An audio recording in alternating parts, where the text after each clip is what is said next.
ಬಹುನಿರೀಕ್ಷೆಯ Indian premier league 12ರ ಆವೃತ್ತಿಗೆ cricket ಅಭಿಮಾನಿಗಳು ಕುತೂಹಲದಿಂದ ಎದುರು ನೋಡುತ್ತಿದ್ದು, ಆದರೆ ಈ ಬಾರಿಯ ಟೂರ್ನಿಯ ಉದ್ಘಾಟನಾ ಸಮಾರಂಭವನ್ನು ರದ್ದು ಮಾಡಿಸಿ ಆ ಹಣವನ್ನು ಪುಲ್ವಾಮಾ ದಾಳಿಯಲ್ಲಿ ಹುತಾತ್ಮರಾದ ಯೋಧರಿಗೆ ನೀಡಲು ತೀರ್ಮಾನ ಮಾಡಲಾಗಿದೆ.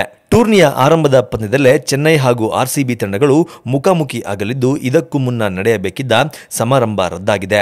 ಈ ಕುರಿತು ಬಿಸಿಸಿಐ ಸುಪ್ರೀಂ ಕೋರ್ಟ್ ನೇಮಿಸಿರುವ ಆಡಳಿತ ಮಂಡಳಿ ಮುಖ್ಯಸ್ಥ ವಿನೋದ್ ರಾಯ್ ಮಾಹಿತಿಯನ್ನ ನೀಡಿದ್ದು, ಯೋಧರ ಕುಟುಂಬಗಳಿಗೆ ನೀಡುವ ಮೂಲಕ ಹಣವನ್ನು ಸದುಪಯೋಗ ಮಾಡುವ ನಿರ್ಧಾರ ಮಾಡುವುದಾಗಿ ಸ್ಪಷ್ಟಪಡಿಸಿದ್ದಾರೆ. ಟೂರ್ನಿ ಆರಂಭವಾಗುವುದಕ್ಕೆ 30 ದಿನಗಳು ಮಾತ್ರ ಬಾಕಿ ಇದ್ದು, ಪಾಕಿಸ್ತಾನದೊಂದಿಗೆ ವಿಶ್ವಕಪ್ ಪಂದ್ಯ ಆಡಬೇಕಾ ಬೇಡವಾ ಎಂಬುದರ ನಡುವೆ ಯೋಧರ ನೆರವಿಗೆ ಬಿಸಿಸಿಐ ಈ ನಿರ್ಧಾರವನ್ನು ಕೈಗೊಂಡಿದೆ. 2018ರ ಐಪಿಎಲ್ ಟೂರ್ನಿಯ ಉದ್ಘಾಟನಾ ಸಮಾರಂಭಕ್ಕೆ ಬಿಸಿಸಿಐ 20 ಕೋಟಿ ರೂಪಾಯಿ ಹಣವನ್ನು ಮೀಸಲಿಟ್ಟಿತ್ತು.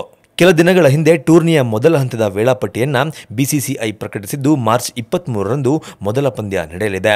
ಲೋಕಸಭಾ ಚುನಾವಣೆಯ ದಿನಾಂಕವನ್ನು ಕೇಂದ್ರ ಚುನಾವಣಾ ಆಯೋಗ ಪ್ರಕಟಿಸಿದ ಬಳಿಕ ಮುಂದಿನ ಐಪಿಎಲ್ ವೇಳಾಪಟ್ಟಿ ಬಿಡುಗಡೆಯಾಗಲಿದೆ. ಬಿಡುಗಡೆ ಆಗಿರುವ ವೇಳಾಪಟ್ಟಿಯ ಅನ್ವಯ 17 ಪಂದ್ಯಗಳ ದಿನಾಂಕ ನಿಗದಿ ಆಗಿದ್ದು, ಮಾರ್ಚ್ 23ರಿಂದ ಏಪ್ರಿಲ್ 5ರವರೆಗೂ ಪಂದ್ಯಗಳು ನಡೆಯಲಿವೆ. ಮಾರ್ಚ್ 24, 30 ಮತ್ತು 31ರಂದು ಎರಡೆರಡು ಪಂದ್ಯಗಳು ನಡೆಯಲಿದೆ. ಒಟ್ಟಾರೆ ಈ ಬಾರಿಯ ಐಪಿಎಲ್ ಅನ್ನು ಅದ್ದೂರಿಯಾಗಿ ಆರಂಭಿಸದೇ ಇರುವುದಕ್ಕೆ ನಿರ್ಧರಿಸಲಾಗಿದ್ದು, ಅದರಿಂದ ಉಳಿದ ಹಣವನ್ನು ಯೋಧರ ಕುಟುಂಬಗಳಿಗೆ ನೀಡುವ ನಿರ್ಧಾರವನ್ನು ಮಾಡಿರುವುದು ಎಲ್ಲೆಡೆ ಪ್ರಶಂಸೆಗೆ ಪಾತ್ರವಾಗಿದೆ.